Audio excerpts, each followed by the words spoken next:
আজকে আমরা all Bengal DL 2022 state pass association থেকে পর্ষদ অফিসে এসেছিলাম। দেখতেই পাচ্ছেন পিছনে হসপিটালটা। অ্যাকচুয়াল 24 তারিখ হচ্ছে, নতুন ডেট হয়ে যাচ্ছে 23 ডেট।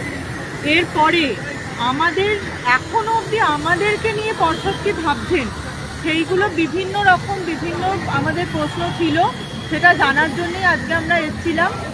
তো অনেক রিকোয়েস্টের পর প্রথমে তো সবাই দেখা করতেই চাইছিলেন না, তারপর ডিএসের সাথে দেখা হলো। অনেকক্ষণ ওয়েট করার পরে আমাদের যেটা প্রথম কোশ্চেন ছিল যে স্যার তো সবেতেই আমাদেরকে কোর্টের রায় দেখান, যে সুপ্রিম কোর্ট যেটা বলবেন বা কোর্ট যেটা বলবেন, কোর্ট রায় দিলে তবে এটা হবে।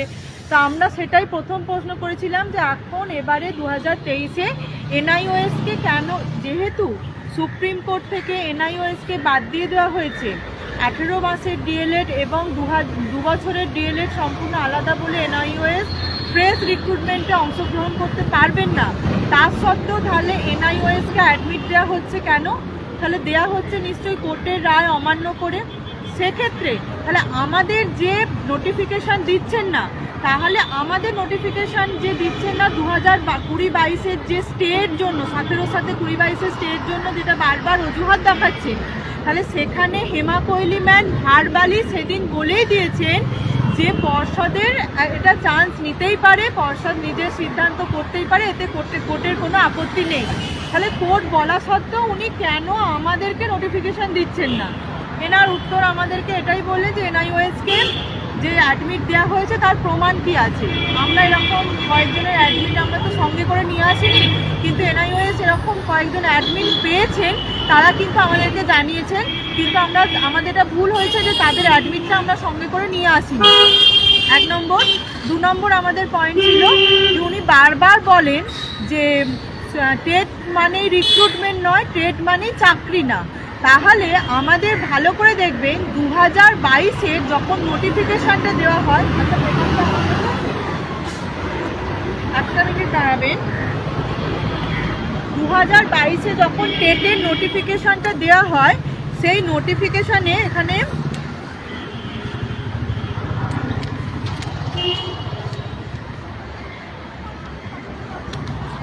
এখানে পরিষ্কারভাবে যে 2022-এর টেটের নোটিফিকেশান, এখানে কিন্তু পরিষ্কারভাবে উল্লেখ করে দেওয়া আছে যে এর পারপাস, এই টেটের পারপাস হচ্ছে recruitment of assistant teacher in government service 1 to 5 class. তাহলে এই টেটটা কেন নেওয়া হচ্ছে? যে অ্যাসিস্ট্যান্ট টিচার রিক্রুটমেন্ট করার জন্য। তাহলে উনি আজকে আমাদের কেন এই অজুহাত দেখাচ্ছেন যে টেট দেওয়া মানেই যে রিক্রুটমেন্ট পাবে না বা সে যে অ্যাপয়েন্টমেন্ট পাবে না? এইটাকে টেট দেওয়ার উদ্দেশ্যটা কি? উদ্দেশ্যটা তো আমাদের নোটিফিকেশান, যখন টেটের নোটিফিকেশান দেয় উনি তো পোস্ট করে দিয়েছেন যে অ্যাসিস্ট্যান্ট টিচার রিক্রুটমেন্টের জন্যই টেটটা নেওয়া হচ্ছে। এনার কোনো সদুত্তর উনি দিতে পারেননি, উল্টে আমাদের এরকম এক্সকিউজ দেখালেন যে পিএসসি অন্যান্য পুলিশ নেট সেট এগুলোর সাথে পুলিশ সার্ভিস এগুলোর সাথে গোলাবেন না। এইটা হলো প্রাথমিক পর্ষদের, মানে প্রাথমিক টেটের সাথে উনি নেট সেটের এক্সাম্পল দিলেন যে বছরে 2 বার নেট হয়, বছরে 1 বার সেট হয়। ডাব্লিউবি আপনার বিভিন্ন স্টেট থেকে যে সেট হয়, তারা কিন্তু সবসময় রিক্রুটমেন্ট পায় না। রিক্রুটমেন্ট মানে 3 বার 4 বার সেট নেট হয়ে যাওয়ার পর যখন ভ্যাকেন্সি বেরোয় তখন মানে আপনারা ভাবুন যে কোথাকার এক্সাম্পল কোথায় যাচ্ছে। একটা প্রাইমারি টেটের ক্ষেত্রে উনি নেট সেট দিয়ে এক্সাম্পল দিচ্ছেন যে নেট সেটও বছরে 2 বার 3 বার করে হয়। তোমাদের ভাগ্যটা ভালো যে তোমাদের বছরে 2 বার হচ্ছে না, একবারই হচ্ছে। এরকম বলছে যে নেট সেটের ক্ষেত্রে তো বছরে 2 বার করে হয়, নেটের ক্ষেত্রে সেট তো প্রত্যেক স্টেটে হয়, কিন্তু রিক্রুটমেন্ট একবারই পায়। ইন্টারভিউ যখন হয় তখন তারা একবারই পায়, সেটা 2 বার 3 বার 4 বার 5 বার যত। তোমাদের ভাগ্যটা ভালো যে তোমরা বছরে 1 বার দিতে পারছো। সেইখানে আপনারা একবার ভেবে দেখুন তাহলে এদের মানসিকতাটা কোথায় এবং এরা 2022-কে নিয়ে কি ভাবছে। এখানে কিন্তু পরিষ্কার এতদিন যে আশ্বস্ত উনি করে আসছিলেন যে 22-কে নিয়ে আলাদাভাবে উনি আমাদের 23-এর সাথে মেলাবেন না, এই আজকের ওনার বার্তা থেকে কিন্তু পরিষ্কার হয়ে গেল যেখানে প্রাথমিক টেটের সাথে উনি নেট সেটের তুলনা দিচ্ছেন যে নেট সেট বছরে 2 বার 3 বার করে হচ্ছে, সেখানে তারা 1 বার রিক্রুটমেন্ট পাচ্ছে। তোমরা যতবারই পরীক্ষা হোক 1 বার ঠিক রিক্রুটমেন্টে বসতে পারবে, এটার কোনো লজিক আছে? আমরা এটাও বললাম 2014 যারা পরীক্ষা দিয়েছে তারা রিক্রুটমেন্টে বসার জন্য ইন্টারভিউ সুযোগ পেয়েছে একাধিকবার। 2017 যারা পরীক্ষা দিয়েছে তারা 2022-এর টেটের যেদিন নোটিফিকেশান বেরোয় সেই দিনই তাদের ইন্টারভিউরও নোটিফিকেশান বেরোয় 29/9। তাহলে তারাও সুযোগ পেল ইন্টারভিউতে বসার। তাহলে 2022 আজ দুদিন পরে 23-এর পরীক্ষাটা হয়ে যাচ্ছে, তাহলে 2022 কেন ইন্টারভিউতে বসার সুযোগ পাবে না একবারও? তার উত্তর উনি কোনো দিতে পারেননি, উনি দেনওনি। আচ্ছা, দ্বিতীয় কথা হলো, আমরা বলেছিলাম যে যেহেতু সমস্ত কিছু বাদ চলে গেছে, আপনি যে ক্লারিফিকেশান বিএডের ক্লারিফিকেশান মামলার জন্য ওয়েট করছেন সেটা 17-র ক্ষেত্রে হতে পারে। 17-তে কিছু বিএড ক্যান্ডিডেটরা যারা ইন্টারভিউ দিয়েছিল তাদের জন্য আপনি ওয়েট করতেই পারেন, কিন্তু আমাদের ক্ষেত্রে তো বিএড সম্পূর্ণ বাদ। তাহলে বিএড এনআইওএসকে বাদ দিয়ে আপনি ফ্রেশ ডিএলএড কতজন আছেন সেটা কেন প্রকাশ করছেন না? উনি বলছেন আমরা প্রকাশ করতে বাধ্য নই। তাহলে আপনারা ভেবে দেখুন, কথাগুলো শুনুন এবং কথাগুলোর উত্তর কি পর্ষদের সেটা ভাবুন। উনি পরিষ্কার বললেন যে আমরা বিএড কতজন আছে সেটা প্রকাশ করতে বাধ্য নই। 2 নম্বর, আচ্ছা, তারপরও আমরা এটা বললাম যে তাহলে আপনারা ভ্যাকেন্সি আপডেটগুলো কেন নিয়ে রাখছেন না ডিপিএসসি থেকে, যাতে এদের 12 তারিখে যদি প্যানেল প্রকাশ হয়ে যায় তারপর যাতে আর কোনো সময় নষ্ট না করে আমাদের নোটিফিকেশনটা দিতে পারেন। তার জন্য ডিপিএসসি থেকে ভ্যাকেন্সিগুলো কেন চেয়ে রাখছেন না, বা আগে থেকে যাবতীয় যা করার, যে অর্থ মন্ত্রকের কাছ থেকে যাবতীয় যা পারমিশন নেওয়ার আপনি প্রসিডিওরগুলো কেন এগিয়ে রাখছেন না? সেটারও উত্তর উনি এড়িয়ে যাচ্ছেন। উনি বলছেন সব চলছে আমাদের, আর জিজ্ঞেস করলেই বলছে তোমাদের যোগ্যতা নেই, কথা বুঝতে পারোনি তোমরা। একদম, আমরা যখনই কথা বলছি যে উনি সব বলছেন যে প্রত্যেকটা কথার একটাই উত্তর, সব চলছে। আমরা রিক্রুটমেন্ট দিতে চাইছি। এর আগে যা হয়েছে ভুল হয়েছে, আমরা এবারে প্রত্যেককে রিক্রুটমেন্ট দিতে চাইছি, কিন্তু আমরা যখন কাজে দেখতে চাইছি উনি কিন্তু তার কোনো উত্তর দিতে চাইছেন না। আমরা বললাম আপনারা শর্ট নোটিশ দেন আমাদেরকে, যদি মনে হয় আমরা দায়িত্ব নিচ্ছি যে সেই শর্ট নোটিশের ওপর কোনো কেস হবে না, 17-22 কেউ কেস করবে না, যে আমাদের এখন নোটিফিকেশন দিয়ে ফর্মটা ফিল আপ করিয়ে রাখা হোক, আপনাদের প্যানেল প্রকাশ 17-র প্যানেল প্রকাশ হওয়ার পরে তারপর আমাদের ইন্টারভিউ নেবেন, সেই শর্ট নোটিশটা অন্তত আমাদের দেন।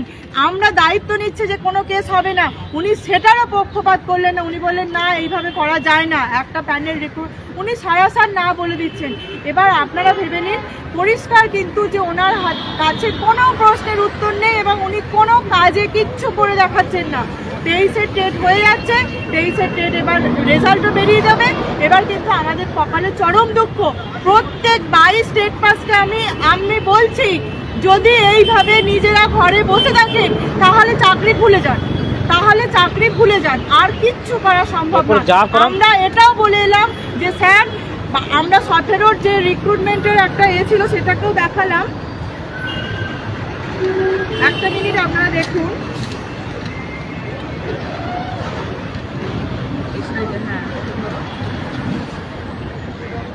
এই নোটিশ, এটা 17-র যে ইন্টারভিউ নোটিশ, এখানে দেখুন 20-22-কে যে বসতে দিয়েছে, এখানে বলাই আছে ইনিশিয়েটেড বাই দ্য বোর্ড। তাহলে এর আগে আমরা যখন এই কোশ্চেনটা করেছিলাম যে 20-22-কে আপনি কেন বসতে দিয়েছেন, তাদের যেহেতু রেজাল্ট পাবলিশ হয়নি, তখন আমাদেরকে বলেছিলেন যে উনি সিঙ্গেল বেঞ্চের রায়েতে বসতে দিয়েছেন, কিন্তু এখানে ওনার নোটিফিকেশনে পুরো কিন্তু উল্লেখ করা আছে ইনিশিয়েটেড বাই বোর্ড, বোর্ডের ইচ্ছায়, বোর্ডের সম্মতিতে 20-22 বসেছে।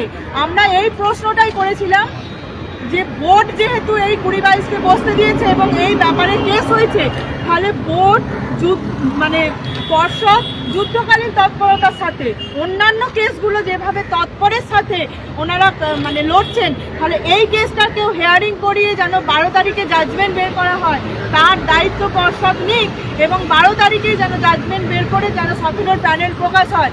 না হলে এই 12 তারিখের পর এই রাস্তায়, রাজপথে এবং এপিসির গেটের সামনে মর্মান্তিক ঘটনা ঘটবে, দায় থাকবে কিন্তু পর্ষদ সভাপতি।